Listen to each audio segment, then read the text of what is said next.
an honor to be here. I always thought that there would be 40 people at the talk, so I'm a little bit concerned in terms of our embodied and embedded perspectives by our predicament here. We need the air and we need chairs. Any way that we could shoot some oxygen through the room or open a door or have air circulating, can we open that? Yes. With what we don't have, which is chairs? Very sorry for the people standing. Officially, yeah, great. Officially, you can be removed. You know that people are removed from the university these days. So anybody who's standing who needs to be sitting or would rather be sitting? No? I'm sure some of the people sitting would give. If you need to be sitting, let us know. They already did one of my logistical requests, which was switch off PowerPoints. My PowerPoints are pathetic. So I thought, confronted by people of your talents in media and design, I would rather spare myself the humiliation. I would have very much wanted, had I known, somebody at the piano. So let me make this deal with you. Can you shut down your visuals? Can you mentally project your own PowerPoints here and maybe note them down for future reference? You should also know that posthuman feminism has a playlist. It's called Rosi's Posthuman Playlist on Spotify, which was made by a bunch of young people who spotted the multiple songs, mostly chicks bands that I am of that generation, throughout the book. So if you don't know who Janis Joplin is, you're about to find out. You are allowed to go on Spotify and listen to the playlist as I speak. In other words, music, acoustics, listening. That's what I want today to be. Sorry that we are so many in some ways. I hope that security leaves us alone. Appeal to the Auerbach Institute to make sure that nobody is removed, because officially they can. Thank you for inviting me, Auerbach Institute. What a great honor. I worked for 35 years, 2.5 hours from here, and I managed to come here only twice in the whole period. I belong to the okay boomer generation that lived fully in the split between French and German philosophy. I was in Paris when Habermas attempted another pathetic moment, the dialogue with Foucault. You just don't want to know. No, you don't want to know. And then French philosophy became American. It went overseas. My publications are at Columbia University Press, so the whole thing got very messy. And it's only very recently that I reconnected to German culture through friends in Göttingen, through the Von Humboldt Award, for which I'm deeply grateful, and more conversations and dialogues. Funny how things happen late in life. A great honor to be here. I will honor my French roots and be open, and be also very happy that for your generation such distinctions are things of the past, and we are really in a post-continental tradition mode where everything is mixed and matched. I am going to start this not because I will do my emails while talking to you, but because I want to sort of time myself. I'm known for speaking for 6 hours. I'm the Fidel Castro critical theory, so I keep myself under control. My aim is to speak 40 minutes or so, and then either look at what compositions you've made, if you've been doing musical compositions, or have discussions and conversations about some of the issues involved. I have a million things I would like to say, but maybe the most significant as an introduction is that having retired 2 years ago now and started a new life and new jobs and all sorts of new things, I position myself in the academic world now as somebody who looks back at her achievements and her life with enormous love and enormous pride, but also enormous distance. And so I am somebody who can speak of Rosi Braidotti as somebody else. And I find that a very good definition of the process of aging. And I was talking to my colleagues from the Auerbach Institute, that I think that aging as a weaponized activity, aging as a form of radicalism, is where I want to go. Western culture doesn't allow me to age. To age is to fail, particularly for women. Oh man, how long have you got? Another look at Jane Fonda, you think there's not much of her left, is there? To embrace the process of aging as an opportunity to look back and radicalize while taking accountability for things that were said and done, and in my case, published in 2 trilogies that frame my work, the trilogy on nomadism and the trilogy on the posthuman. Immensely proud, and I can answer all kinds of questions of it, but I am also peculiarly distanced from it. I'm somebody whose work throughout has been a critique of identity and identity politics. On the process of aging, I'll come down next year. We already made the deal to tell you more. I am being trained in what I call my new project, how to become a good ancestor. And I'm being trained by my colleague, Aboriginal professors at RMIT in Melbourne, where I go every year, and we're running together a program between posthumanism and indigenous philosophies, how to make yourself an ancestor. And being an ancestor, of course, is different from being old, although being old is a prerequisite for becoming an ancestor, but it's not a sufficient condition. So I hope that my embracing this position allows you to take your position in the chain of generations and force you to do the first thing that is the beginning for me of philosophical knowledge: ground yourselves, speak from somewhere. Politics of location, the politics of immanence. We're speaking from somewhere. We're lucky enough to have oxygen and some grounding and a roof over our heads. And how do you account for the position that you are entering this conversation in? All of my work is about mappings, cartographies, accountability. And feminism, as one of the radical empirical philosophies of the second half of the 20th century, is a radical form of empiricism. It's a radical form of materialism. Feminism gives you some pretty clear coordinates, as does race and ethnicity studies and race theories. You are embodied, embedded, relational, and effective. You're in the midst of a number of networks and webs of connection. That's where the acoustics come in really sort of handy. The resonances, the echoes that go through you. You sit in the middle of those, and you're composed by heterogeneous relations to a multiplicity of faces and places and voices and resonances. How to account for them is the task of philosophy of critical theory. We can discuss the terminology. Identity is one of the factors that make you, but identity is a sociological category, labels imposed by cultures. Bodies are not. Bodies are living matter. Bodies self-organized. Bodies are part of a nature-culture continuum that does not ask for your permission to make you sick, to make you age, to make you pregnant, to make you do all kinds of things. Life lives through you. Materialism. Not just any, the continental tradition of materialism, also known as neo-Spinozism, which is the most intelligent thing that the failed revolution of '68 gave to the world.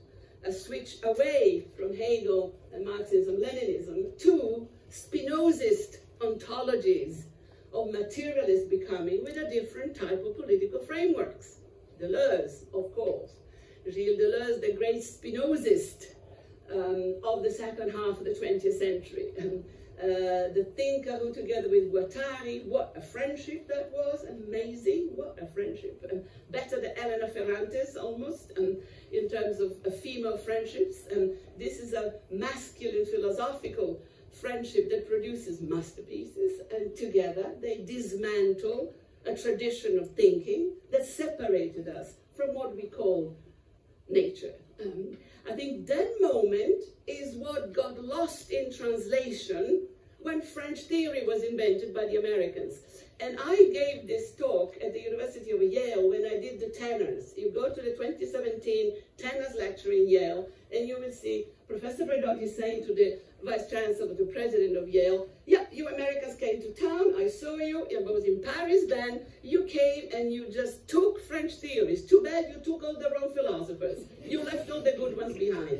There was a laugh, but it was a very awkward laugh. Big literature on this, all kind of texts that you will find in my bibliographies of people looking at how French philosophy got into a terrible loop.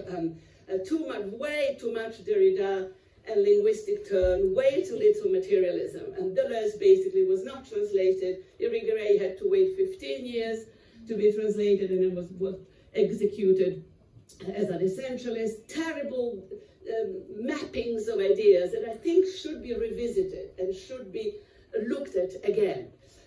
Left out of the American axis, Deleuze lived its own life and enters the English language through Australia.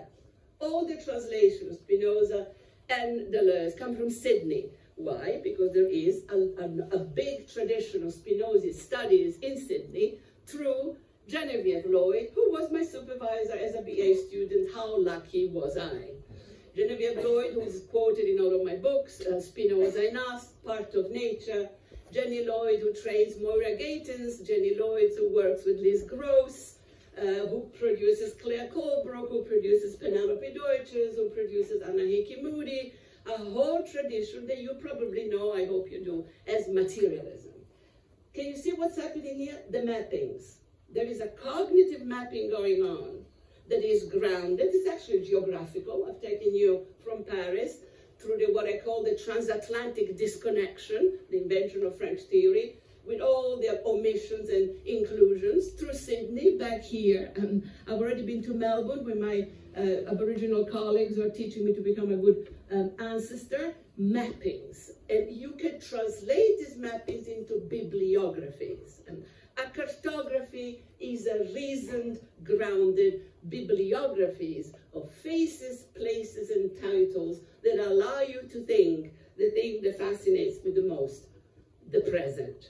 I could almost stop here. I've already talked for 8.5 minutes, and I'm sure you have questions, but I want to go on to 3 more chunks of things to say, and then I'll chuck it over to you.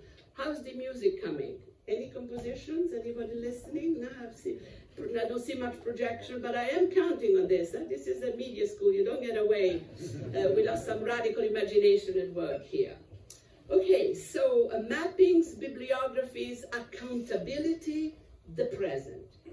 We could actually spend the next 6 months debating what counts as the present. What counts as the present? How do you account for the present? In a university, and you're sitting in a mighty one, Cologne being one of our brightest and best, is an institution devoted to the worship of the past. We are the guardians of ancestral knowledge. We keep the accumulated tradition of the elders, and so we should, because somebody has to. A university is older than a nation state. Universities in Europe, Bologna, Coimbra, are older than capitalism, older than the market economies. We've been there a long time. I love the university.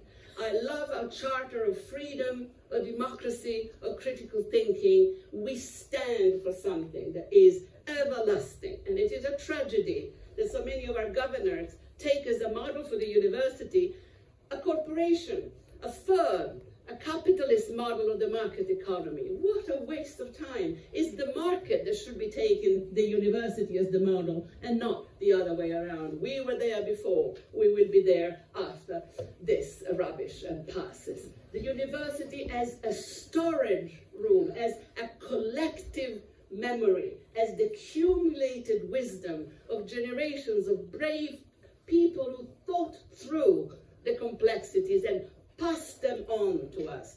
What an honor to be part of this community.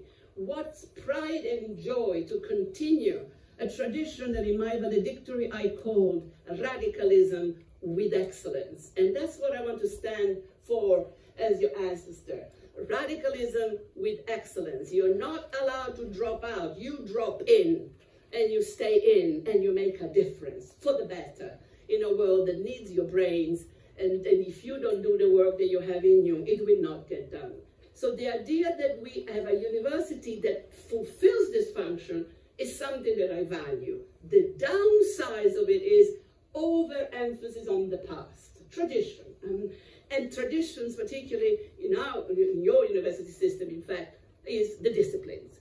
It is upheld by disciplinary boundaries that have glorious traditions. And people like Auerbach, that trained Edward Said, that created a whole set of very important connections through history. Glorious figures.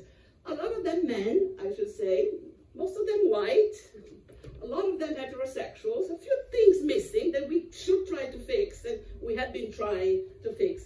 Nonetheless, a tradition to be proud of, but devoted to the past. In a university, particularly in the humanities, you don't really study the present.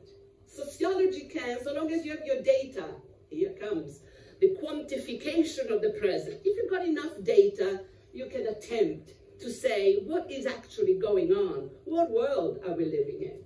You need to quantify it, to attempt a qualitative analysis of the conditions of the present is precisely what Michel Foucault and the post-structuralists tried to do. They took the courage, they took the chance of saying, I want to account for the power relation that I am experiencing here and now. Where do I begin? And the notion of the cartography, the accountability, the reason bibliography is where you begin. The present is both the trace of what we are ceasing to be, of what we used to be and we no longer are. So it's the trace of what we are ceasing to be, and it is the seed of what we're in the process of becoming. It is the actualization of the virtue, and it is also the sending away of the old actual, if you are a Deleuzian, if you speak the abominable jargon that my poor teacher had to develop to disengage himself from phallologocentrism and advance capitalism. Simultaneously, they're no longer and they're not yet, if we want a tradition.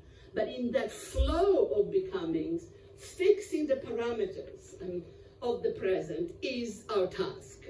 And I have made the cartographies of the present my task through the nomadic stage and later in the posthuman stage. Horrible term, the posthuman. I wish I'd never encountered it, but there you go. In mapping the formations of power and knowledge, these formations jump out at you.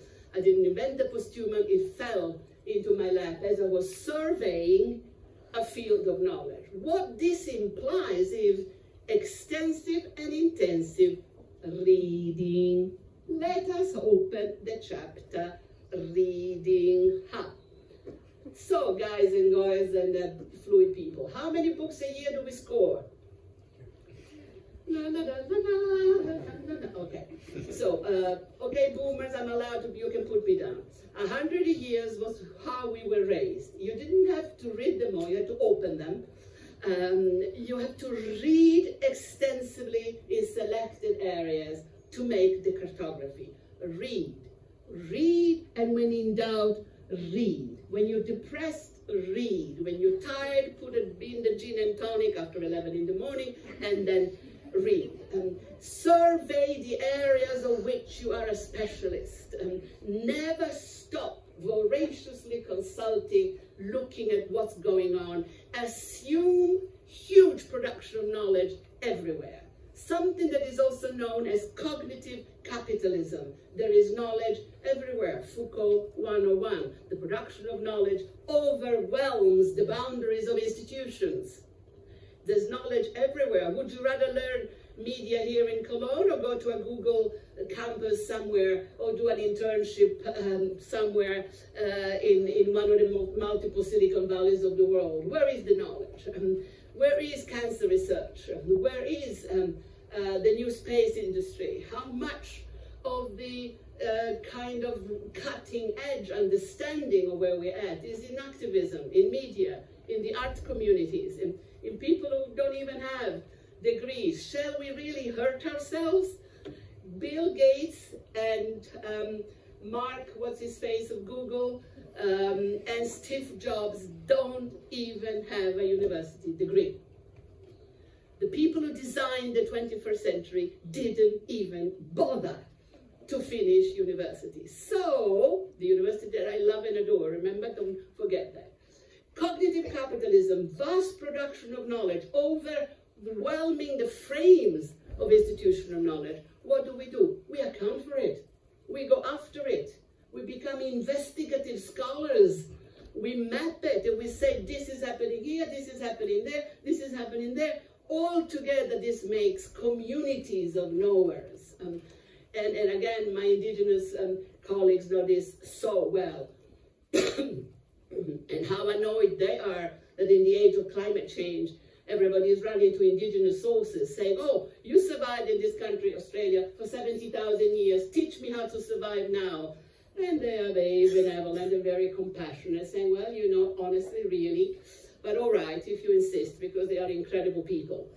Understanding where the knowledge is. I would say your task as scholars, as researchers, critical theorists, is going to be to find the adequate knowledge, to find the relevant knowledge, not only to develop it in the labs of the university, to actually find it, to scout it, to go out and say, there, something that doesn't remotely look like knowledge actually is what we need. So the cartographies and the actualization of the virtual are very much what Foucault started to do, except that Foucault dies at 54, remember? Goes to California, plays up, HIV, that's the end of that one, and did not write the books. We have too much fragmented Foucault. I call it the virtual Foucault, the imaginary Foucault. People write entire theories on the basis of a paragraph that Foucault left undone in a synopsis of one of the lectures that I actually happen to have in my video, in my small cassettes, acoustic. So I happen to listen and hear those lectures, and on the basis of that, people develop the most fantastic theories. There's a problem with Foucault scholarship, a real problem. He didn't finish the books. Who finished the book is Gilles Deleuze, thanks to Félix Guattari's cooperation. Amazing books. Read the Foucault by Gilles Deleuze. If you want to know what Foucault would have been, it's the virtual Foucault. What Foucault was all about, the creation of an alternative understanding of the forms of knowledge productions in advanced capitalism and how they affect the figure of the scholar, the figure of the thinker. The materialism of this is the materialism of the Spinozist machinery, and I mean machinery in a metaphysical sense of the term, whereby we assume that a thinker is a chunk of intelligent matter. A thinker is a chunk of intelligent matter. Human, but Spinoza is not so very concerned whether you're a human or a carrot. He's so concerned about the origin of species, to make a bad joke. Is concerned about the force that certain individual formations have in life. A force is the degree of intensity that you're capable of capturing. Each of us is embodied, embedded, relational, affective. We are capable of different degrees of knowledge, understanding, and ignorance. Spinoza wrote some of the best pages on stupidity. If you want to have a good time, read Spinoza on stupidity. I could devote that to two-thirds of the political class of today. I dedicate this to you. Spinoza on stupidity, the lack of understanding, the lack of knowledge. We're capable of different things. Upper primates, dolphins, elephants are capable of forms of knowledge that we humans cannot. Flies can defeat gravity, we cannot. We can do other things, but each individuated species is capable of degrees of knowledge. Philosophy is about a qualitative assessment of the adequate knowledge. And what is adequate knowledge? Is the knowledge that allows you to understand, here we go, the conditions of the present. Is the knowledge that illuminates the conditions of your present. Spinoza lived through times that were worse than ours, believe it or not. He lived through the collapse of an entire political system, the Dutch Republic, one of the great experiments in democracy in early modern Europe. He lived through the crashing down of that system. There were assassinations, lynching in the street. The painting of Rembrandt of the lynching of the brothers De Witt is something that Spinoza witnessed. He was a radical Jewish thinker in a continent that shines for its anti-Semitism. And it was radical, so that even the rabbi couldn't stand him because he was always questioning the scriptures. Spinoza is the only philosopher that is still excommunicated.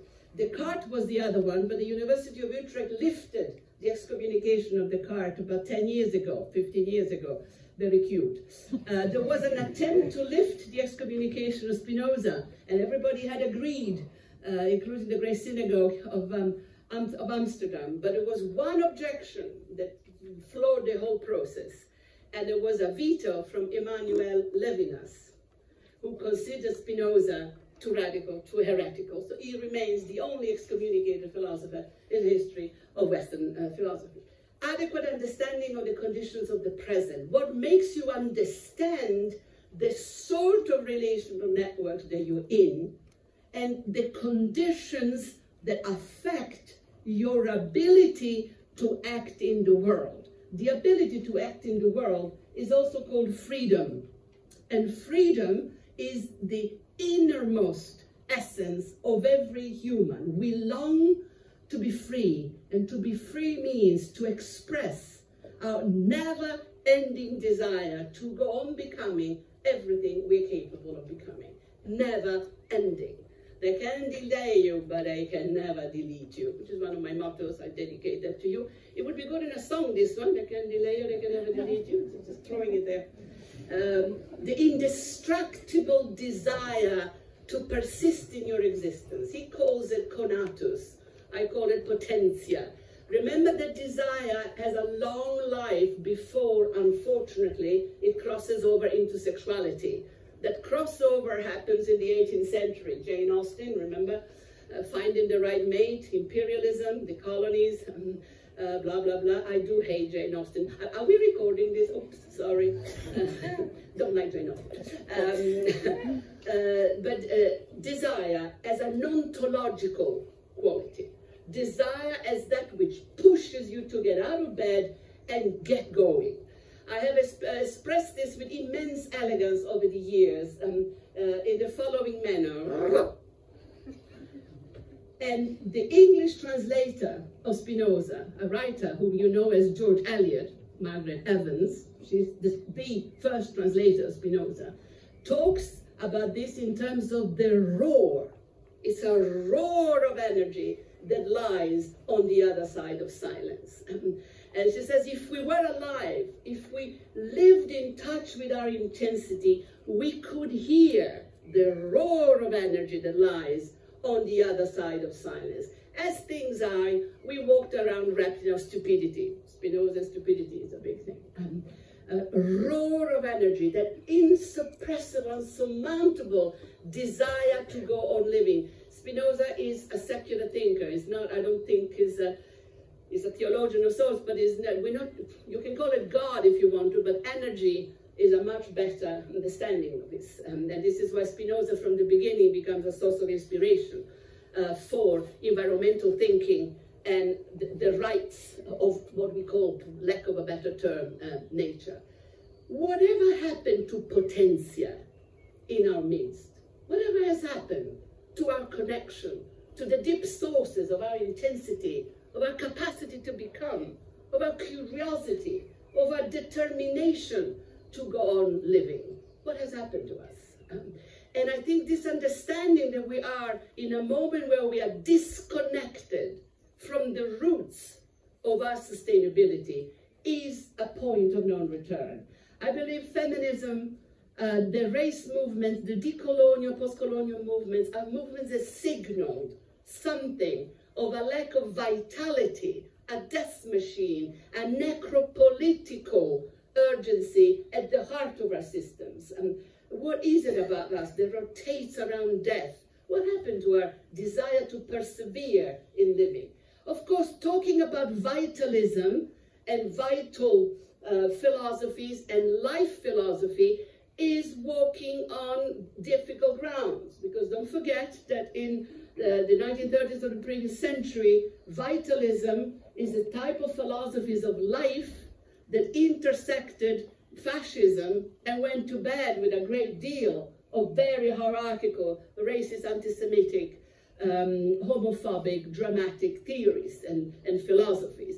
That chapter of European philosophy is something that very few people in the academy have dared to confront. In a rare moment of generosity, because he wasn't generous, Foucault writes in the introduction to the American edition of Deleuze's Anti-Oedipus, that Deleuze and Guattari are the philosophers who took on the denazification of European philosophy by bringing back philosophies of life without the essentialism, without the hierarchies, without the racism, saying we need to think life. Why? Because capitalism has become life sciences, because our economy is biopolitical. We need a philosophy of life to deal with the conditions of the present.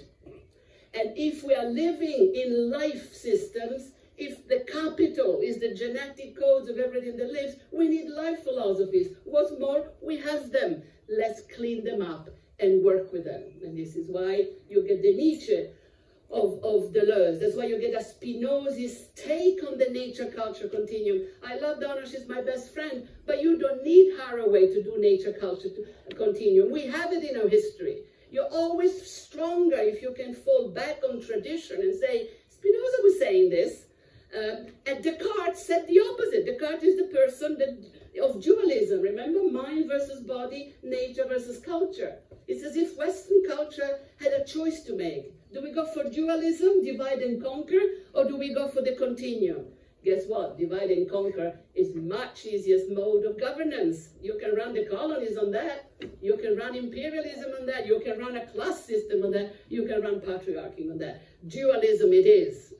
It's almost like a watershed moment. As Spinoza exits the Jew, exits the scene, and becomes this marginal figure that very few people teach until after May 68, when the failure of the Marxist revolution leads people like Etienne Balibar and Deleuze and Materon and Tony Negri and many others to say we need a Spinozist ontology to think life philosophies that put us in touch with potentia, which for them is a revolutionary action. For Foucault, actually it's a gesture of ethical purity almost, ethical longings, that we have Deleuze and Guattari bringing back philosophies of immanence and life that teach us to reconnect to the radical sources of our capacity to become. Last bit, we are on 28 minutes, and keep that music going. Last transition. If all of this hangs together, understanding the present, the conditions of the present, not all of which are positive, far from it, adequate understanding through cartographies, accounting for what is happening to us, assuming that everything that lives is a desiring machine that wants to go on living, launched through space and time, wanting to persevere, being indestructible. As my Aboriginal friend says, you will pass, we will stay. And they're completely right. Indestructible. They can delay you, they can never delete you. If all of that is true, the ethics that we require here is necessarily a relational ethics. And it's an ethics of relationality. We are in this together, but we are not one and the same. We differ, but we are in this predicament together. I will return to this in a minute. The ethics of this is an ethics of affirmation. Fasten your seatbelt. Spinoza calls it the ethics of joy.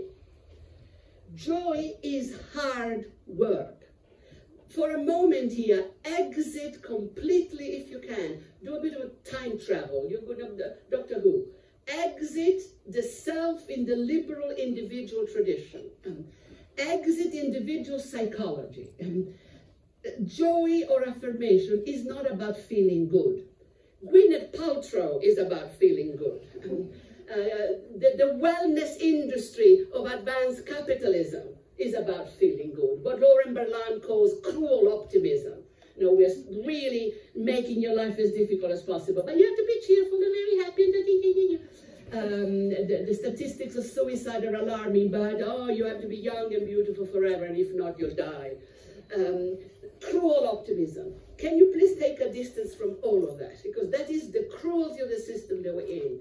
Joy is the fortitude of confronting difficult positions with the aim of adequately understanding them. Adequate understanding means that we compare cartography with others to see what it is that is going on. Are we in a posthuman predicament? Can we discuss this? What are the parameters? What do you see? How do you see it? What books are you reading? The investigative, curiosity, hands-on, adequate understanding of the conditions they are inhabiting, and together reaching the kind of understanding that empower us to act, that activates us to get out of bed in the morning and actually go out and do something. It's almost a miracle to get out of bed. I always think, wow, to think that being alive is an evidence, what a form of stupidity. Being alive is hard work. Kicking, starting every morning is hard work. If we recognize the hardship of it, the hardness of it, and people who have this thrown to them, Black, indigenous, marginalized people, get plenty of that training. It's the privileged one who had to get a little bit of training and being deprived of the privileges. And that's why the Anthropocene is such an interesting moment, because extinction is getting close to the rich white center of the world who's panicking at the thought of extinction. All the people that we've colonized for centuries have become extinct and now have a discourse and a practice of extinction. And they say to us, you're afraid of extinction? 1492, Fidel de Castro, all the indigenous thinkers are saying, you know, we are specialists of survival because of what you did to us. So now, whiteys, may I be a racist in return, get a life and learn something. Joy and affirmation is the ability to learn against your interest, speak in truth to power, speak, I would say, unlearning your privileges, to open up your understanding of what is happening to us, without the luxury of guilt. Guilt is a luxury connected to identity. It's a form of narcissism. Useless. Get a life. Get active with others to form modes of intervention that would allow us to actually be present and say the only things we can say at times, certainly that I keep saying in Italy to Meloni, which is no. Not that she listens, but I keep on going. And I'm part of many who say no. No can be a gesture of incredible affirmation. De-psychologize affirmation and joy. You can use stoicism if you're a philosopher. You can use Whitehead if you prefer. You can use the perspectivism of somebody like Leibniz, a great perspectivist. Everything that lives as a form of knowledge adequate to the body that it has. Windows of knowledge. Monadology of Leibniz is the nomadology in reverse. The nomad is the monad in reverse. Deleuze is playing with Nietzsche, but also with Leibniz. Perspectivism. The perspectivism of Aboriginal philosophies who say, it all depends on where you're standing, but everything that lives has its own meaning and understanding. Find forms of resonance. You can see the musical analogy coming back in. Modes of echo that allow you to empower yourself and others to get active when the action that most of us engage in is resistance, is opposition. Because all of us, if we're here, if you're listening to me, are freedom fighters of sorts, against the patriarchy and against the capitalism, against the multiple forms of racism and homophobia and Islamophobia and anti-Semitism, all of that. We are fighters, but we're fighters for. We're not only fighters against. And I think the charge of the ethics of affirmation is a charge of having something substantive to offer to a world that really is starving, shall we say, for alternative. I got much more passionate about affirmation, and I am in the last 3 minutes, on two grounds. One, when I saw to what an extent negativity and toxic pessimism are the mode of being of what we call, for lack of a better term, critical theory. The more negative and depressed you are, the more intelligent you are. It's very gendered. Anybody who smiles, try this, do me a favor, do a Rosi tomorrow. You walk down the street and smile. You will get a type of, what are you smiling at? What are you so happy about? It happens to me every day. And I said, absolutely nothing, sir. Very nice to see you. Have a lovely day. The obscenity or smiling. Now, what is this? Try it. Do a mapping of this. And you don't have to be a Buddhist or a spiritual person to do this. Why is negativity and apocalyptic thinking the mode of being of critical theory? Do you know that the University of Heidelberg is running a master called collapsology? It's the collapse of everything. I made a list in my book. So you have the playlist. You also have a list of all the books that have the death of in their title, all by white men mostly. And the death of this, the death of that, oh man. Like this obsession with the extinction of a moment of crisis in white culture due to a number of issues.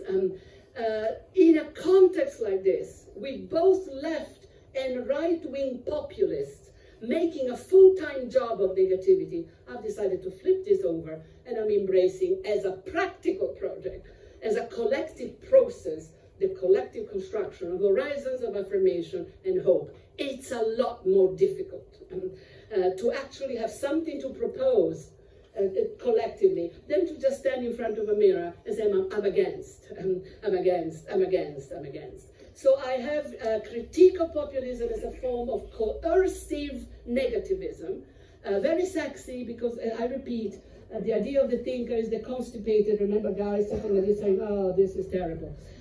Can we not have the idea of thinker as a joyful, Nietzschean, non-Western, rock and roll dreamer of alternative worlds? And how much of our culture, the culture that you people do after hours, because all of you have a double life as musicians and VDers and GDers, I know you. You're all in, and the music is really where your heart beats. Why can't we bring those rhythms, that intensity, into the task of thinking? Why can't thinking be reconnected to the deep sources of our intensity and of our living? This is the job of affirmation. It's hard labor. It's praxis. It's really difficult. And it can only be done by a people that, and I've written this in all of the book on the posthuman, is missing. A people that needs to be composed, that needs to be made up on the spot in function of a project that we would enhance together. We have one that I already threw at you, down with the visuals, up with the acoustics, sound versus image. Let's think the way we listen to music. Let's bring that in. Just give up on the visuals for a while. A lot of contemporary art is doing that already. But go with the acoustics, go with modes of resonance that make us able to enhance our ability to act together. The posthuman is my cartography. It's a cartography that puts together the environmental crisis with the advanced technologies, with the socioeconomic disparities, and the growth of despair. This is the reading that I have of the present. If we had a long seminar, I've written 3 books on it. The first one giving you the first cartography, the second one looking how the university is faring in all of this. What is the human of the European humanities?